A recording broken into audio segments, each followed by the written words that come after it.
Imagine a life where your appearance is constantly made fun of, ridiculed, and even feared. Doesn't sound very nice, does it? Hey everyone, and welcome to Science Illustrated. What I just mentioned was unfortunately the sad destiny of people with strange diseases and who chose to join the so-called freak shows in the mid-1800s. And what made these people especially interesting was the impact that these diseases had on their bodies and physical appearances. Some suffered from dwarfism, leprosy, and others something completely different. One of these people who joined the freak shows to be exhibited was Joseph Merrick, also known as the Elephant Man. Several books have been written and movies made about the Elephant Man, but who was he really? And what do we know today that explains the way he looked? This is what today's episode is about. But before we dive in, remember, if you like what we do here and want to follow the channel, do hit that subscribe button and the notification bell to make sure that you don't miss out on a single video. Now let's get to it.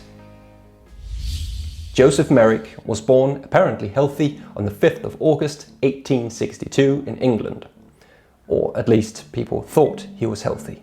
Because 21 months after he was born, his lips started to swell, his forehead turned into this bony lump, and his skin gradually loosened and became more bumpy.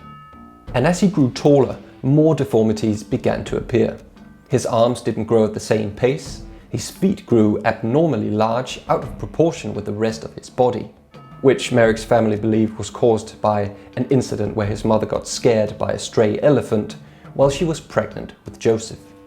Back then it was quite common to connect pregnant women's emotional well-being and experiences with their children's physical deformities and impairments. On top of Joseph having deformities, he was also quite short.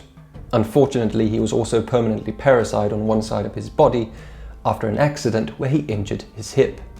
This meant that he had trouble talking and using his hands, something which would later impair his ability to work. And during his childhood, Joseph's many deformities kept getting worse, until at age 11, he was no longer able to go to school like the other children. As a child, Joseph had a great relationship with his mother, who loved him and cared for him unconditionally. But when she sadly passed, around the same time where he had to leave school, it did not take his father long to move in with a new wife. And this new wife had quite a few issues with Joseph, especially because he wasn't able to help around the house or find a decent job because of his deformities, which made him a burden to his father and his stepmother.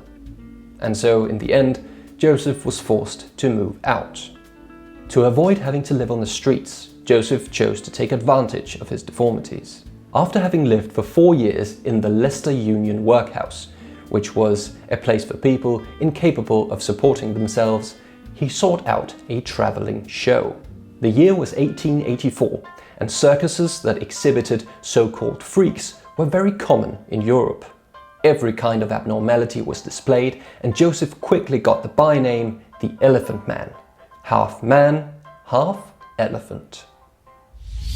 The leading doctors and scientists in England often met to discuss terrifying and rare diseases.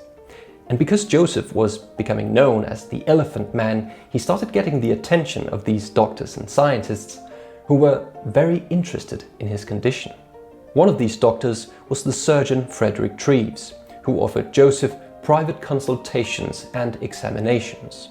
Treves would later play a crucial part in the Elephant Man's life.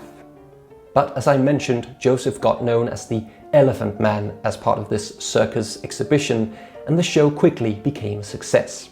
Or at least Joseph became famous. The audience shivered and gasped whenever they saw Joseph's deformed body.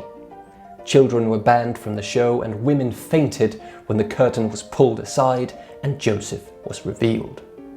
All of this led to the police shutting down the show on several occasions.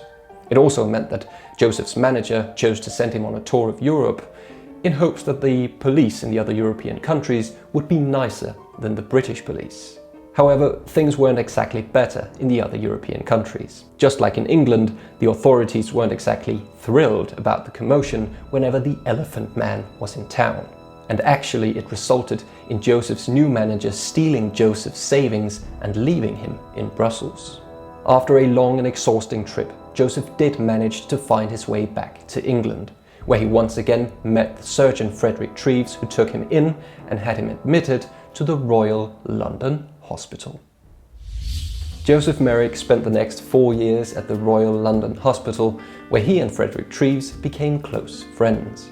During the years, Treves examined Joseph and noticed that Joseph was very sensitive and showed signs of depression, which stemmed from the fact that he had a burning desire to live a normal life like everybody else. Because even though he was mentally sharp and otherwise completely normal, he had also always been different and had always been treated differently.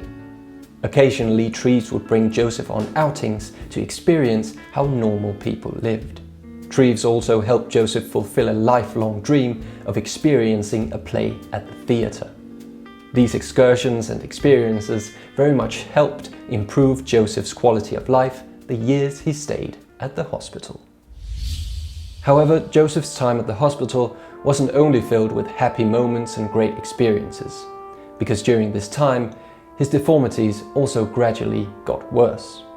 His head kept growing and he needed more and more assistance from the nurses. Then on the 11th of April 1890, Joseph was found dead in his bed. He wasn't sick, so his sudden death came as a shock to everybody. A while after, the cause of his death was presented. Normally, Joseph would sleep sitting in his bed with his head resting on his knees, which he had to because his deformed head was very heavy. It weighed 9 kilos, whereas the average human head weighs 5 kilos. But on the night of his death, he had decided to lie down on his bed and rest his head on a pillow because he wanted to try and sleep like a normal person. In the beginning, people thought he had died because he couldn't breathe. But Treves, who performed the autopsy, discovered that he had broken his neck due to the sudden excess strain from his heavy head. Joseph Merrick was never diagnosed while he lived, which was primarily the result of limited medical information at the time. However, it was believed that he suffered from the tropical disease elephantiasis. Elephantiasis stems from a roundworm, which blocks the lymphatic vessels so the lymph accumulates and cause severe swellings. These symptoms are usually most obvious in the legs. However, other scientists believe that he may have suffered from Proteus syndrome, which is a rare condition characterized by the overgrowth of bones, skin, and other organs. This condition typically only affects one side of the body, which was similar to what happened to Joseph Merrick. In 2003, DNA samples from Joseph's hair and bones were tested to clarify whether or not he had suffered from Proteus syndrome.